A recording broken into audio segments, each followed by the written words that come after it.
Break के बाद एक बार फिर से आप सभी का स्वागत है गुड लक टिप्स में। दर्शकों, ब्रेक से पहले हमने 6 राशियों की बात की थी। चलिए अभी के लिए आगे बढ़ते हैं और अब जान लेते हैं तुला, वृश्चिक और धनु राशि वाले सभी जातकों के बारे में।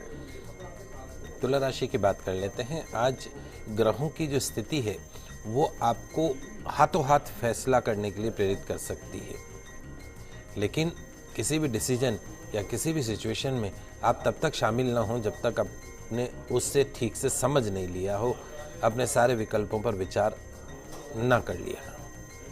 केयरफुल डिसीजन लीजिएगा और कोशिश कीजिएगा कि आज अपने जो भी घर के बड़े बुजुर्ग हैं, आसपास के बुजुर्ग हैं, ऑफिस के बुजुर्ग हैं, उनका आशीर्वाद लेके दिन की शुरुआत करें।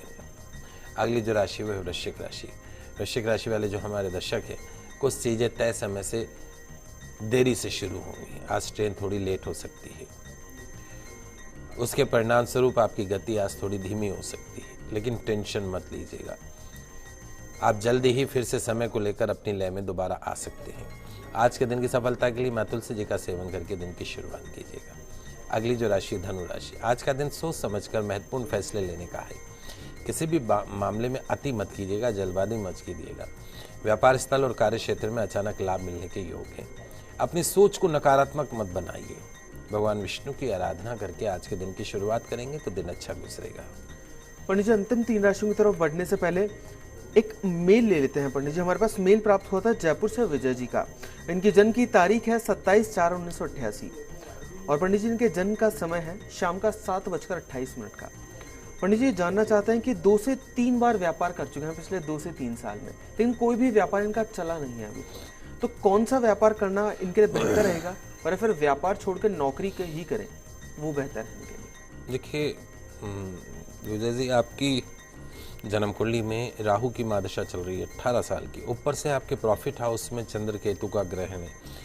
You can be a success manager but you can't be a success businessman, क्योंकि आपके हाथ में प्रॉफिट ही नहीं है। जब प्रॉफिट ही नहीं है तो बिजनेस करना बेकार है। तो आपको मेरे हिसाब से नौकरी में कंसंट्रेट करना चाहिए। ग्रह आपके अच्छे हैं। अगर फिर भी आप व्यापार करना चाहते हैं तो आपको जो काम सूट करता है, सफ़ेद चीज़ों का काम सूट करता है, फैंसी आइटम, लेडीज़ आइटम, इस तरह के काम को आप करिए और एक गोमेद रत्न मध्यमा उंगली में धारण करके रखिए। पंडित जी, अभी के लिए एक दर्शक भी हमारे साथ जुड़ी हैं। खुशी है दौसा से। इनकी जन्म की तारीख है 18/3/1999 और जन्म का समय है इनका सुबह का 7:15 का। खुशी जी, आपका बहुत बहुत स्वागत है। अपना प्रश्न पूछिए, अपना सवाल पूछिए खुशी जी। जय श्री कृष्णा पंडित जी। जय श्री कृष्णा। नमस्ते पंडित जी। क्या पहले भी मैं बात करी थी, लेकिन हमारी दिक्कत चली गई थी, इसलिए बात ही नहीं हो पाई। जी बेटा बोलिए। नमस्कार। ये मैं ये कहना चाहती हूँ, ये खुशी के बारे में, ये पढ़ाई के बारे में पूछना चाहती हूँ। एक तो क्या इसका आगे का भविष्य कैसा रहेगा? सेकेंड ईयर में इस साल। किसमें? सेकेंड ईयर में। अच्छा, सब्जेक्ट क्या है? बीए। अच्छा, ठीक है। और इसके आगे का भविष्य क्या? और इसके पापा की तबीयत ठीक नहीं रहती पंडित जी। देखिए खुशी, जहाँ तक जो बच्ची है अपनी, या इसका नाम खुशी है, या जो इसकी जन्म कुंडली के अंदर बुध की महादशा चल रही है। बुध इसकी जन्म कुंडली में नीच का होके बैठा है। वैसे इसकी जन्म कुंडली में चंद्र गुरु गज केसरी योग बना हुआ है। निश्चित तौर पे बच्चे सरकारी नौकरी में आगे जा सकती है। तो बीए के साथ साथ में इसको कंपटीशन की तैयारी करवाइए। जयपुर भेज दीजिए, चाहे यहाँ पे रह के कंपटीशन की तैयारी करे।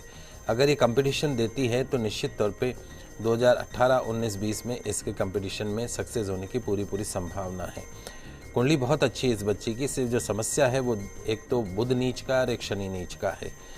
तो बुध नीच का है तो वजन के बराबर गुड़ का दान गौशाला के अंदर करवाइए। बोले नियमित रूप से गौ सेवा अवश्य करें। शनि के लिए, चूँकि शनि नीच का है, तो शनिवार के दिन 7 बार हनुमान चालीसा का पाठ करें। काले वस्त्र और नीले वस्त्र पहनने लगभग छोड़ दे, स्पेशली शनिवार के दिन तो उसको पहनना ही नहीं है। इसकी जन्म कुंडली के हिसाब से देखें, अगर इसके पिता के स्वास्थ्य पे, तो उस पे शनि की 7.5 का असर है। उनको बोले कि एक लोहे का छल्ला मध्यमा उंगली के अंदर धारण करें और सप्ताह में 1 बार सुंदरकांड का पाठ करें। निश्चित तौर पे स्वास्थ्य में जो भी उनके उतार चढ़ाव है वो उसमें काफ़ी सुधार होता हुआ दिखाई देगा। पंडित जी, अभी के लिए एक और दर्शक हमारे साथ जुड़े हैं, राजकुमार जी हैं अजमेर से। राजकुमार जी, आपका बहुत बहुत स्वागत है हमारे इस कार्यक्रम में। आप जिसके बारे में भी जानना चाहते हैं उनकी जन्म की तारीख बताइए, जन्म का समय बताइए और अपना सवाल पूछिए। किसका? मेरी वाइफ को बताऊं? जी। ये 13 सितंबर 94। जी, अब उनके जन्म का समय बताइए और उनका नाम बताइए राजकुमार जी।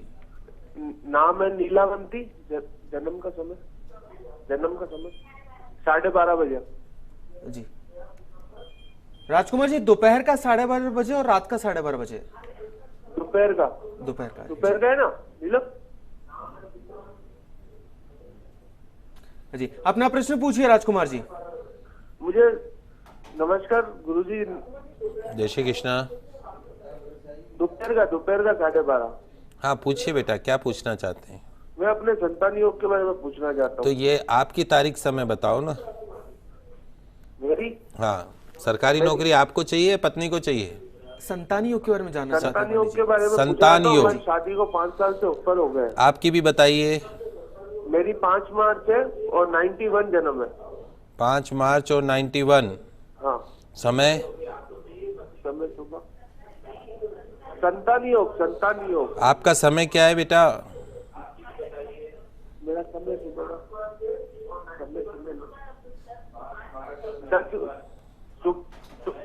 समय सुबह 10 में 5 कम 9:55 पंडित जी। देखो ऐसा है बेटा, जहाँ तक आपकी पत्नी की जन्म कुंडली की सवाल है, पूछ लीजिएगा आपके ससुराल में। इनका मूल नक्षत्र का जन्म है, वो पैदा होते ही 27 दिन में मूल शांति हुई है कि नहीं हुई? अगर नहीं हुई हो तो करवा लीजिएगा। 2017-2018 में इनका संतान योग बन रहा है, इसमें कोई दो राय नहीं है। जन्म कुंडली में पूर्ण संतान का योग आपकी जन्म कुंडली में भी है और इनकी जन्म कुंडली में भी है। लेकिन संतान का योग जो बनेगा वो 2018 में बनेगा, दिसंबर 2017 के बाद में। हमारा एक एपिसोड पहले आया था षष्ठी देवी का, जिसमें हमने स्रोत बताया था, यूट्यूब पे चेक कर लीजिएगा। उसको दिन में 3 बार पढ़िए, निश्चित तौर पे संतान की प्राप्ति होगी। गौशाला में जाइए, गौ माता को दूध पिला, जब वो अपने बछड़े को दूध पिला रही हो उस वक्त गौ माता की परिक्रमा करिए, संतान की प्रार्थना करें। 2018 में संतान की प्राप्ति होगी। तो चलिए दर्शकों, अभी के लिए आगे बढ़ते हैं और अब जान लेते हैं मकर, कुंभ और मीन राशि वाले जातकों के बारे में। मकर राशि, नकारात्मक विचारों में फंसे रहे तो अपना नुकसान कर सकते हैं। जीवन किस दिशा में जा रहा है, इस तरह के सवाल मन में उठ सकते हैं। शांति देवी से विचार कीजिए और सारी स्थिति अपने आप को समझ में आ जाएगी। आज के दिन की सफलता के लिए किसी भी कार्य में झूठ नहीं बोलने के संकल्प के साथ दिन की शुरुआत कीजिए। कुंभ राशि के बाद जो भी योजना बनानी है उस पर कदम उठाने के पहले एक बार सोच लें, विचार कर लें। बदलाव करने में भी संकोच ना करें यदि if you want to change. कार्य क्षेत्र में जो भी रुकावटें हैं, कुछ ना कुछ नया सीखने को मिल सकता है। उन रुकावटों से भी कई बार हम सीखते हैं। गौ माता को पालक खिलाकर, गुड़ खिलाकर दिन की शुरुआत कीजिएगा। अंतिम जो राशि मीन राशि, आज आप जो करेंगे लोग उससे सहमत होंगे, एग्रीड। पुराने काम जो हैं वो आपको सपोर्ट करेंगे, लेकिन आपकी जो मन स्थिति है उसका असर दूसरों पे मत पड़ने दीजिएगा और किसी अन्य के भरोसे कोई काम मत कीजिएगा। तुलसी जी की आराधना कीजिएगा, जल का अर्घ दीजिएगा, परिक्रमा कीजिएगा, फिर दिन की शुरुआत कीजिएगा, दिन अच्छा गुजरेगा।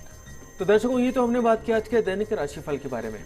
चलिए अभी के लिए आगे बढ़ते हैं और पंडित जी से जान लेते हैं कि आज का गुड लक टिप क्या कुछ खास लेकर आया आप सभी के लिए। एक बार एक मछली मार, मछलियों को पकड़ने वाला जो होता है मछली मार, वो अपना कांटा डाले हुए तालाब के किनारे बैठा हुआ था। काफी देर बैठा रहा, लेकिन कोई मछली उसके कांटे में फंसी नहीं। उसने सोचा कि कहीं ऐसा तो नहीं है कि मैंने कांटा जो है वो गलत जगह पर डाल दिया हो और यहाँ कोई मछलियां ही नहीं हो।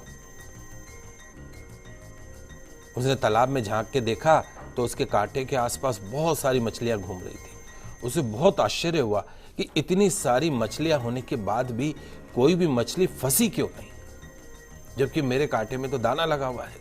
क्या कारण हो सकता है? वो ऐसा सोच ही रहा था कि एक राहगीर ने उससे पूछा कि लगता है भैया यहां मछली मारने बहुत दिनों बाद आए हो। तो बोला हाँ, इस तालाब की जो मछलियां हैं अब वो कांटे के अंदर नहीं फंसती हैं। तो उसने पूछा कि ऐसा कैसे हो सकता है, दाना है और मछलियां हैं और वो फंस नहीं रही है। बड़ी हैरत से पूछा कि क्यों, ऐसा क्या हुआ? तो राहगीर बोला कि पिछले दिनों तालाब के किनारे एक बहुत बड़े संत आकर ठहरे थे। उन्होंने यहां पर मौन व्रत की महत्वता के बारे में प्रवचन दिया था और उन संत की वाणी में इतना तेज था कि जब वे प्रवचन देते तो सारी मछलियां बहुत ध्यान से उस प्रवचन को सुनती।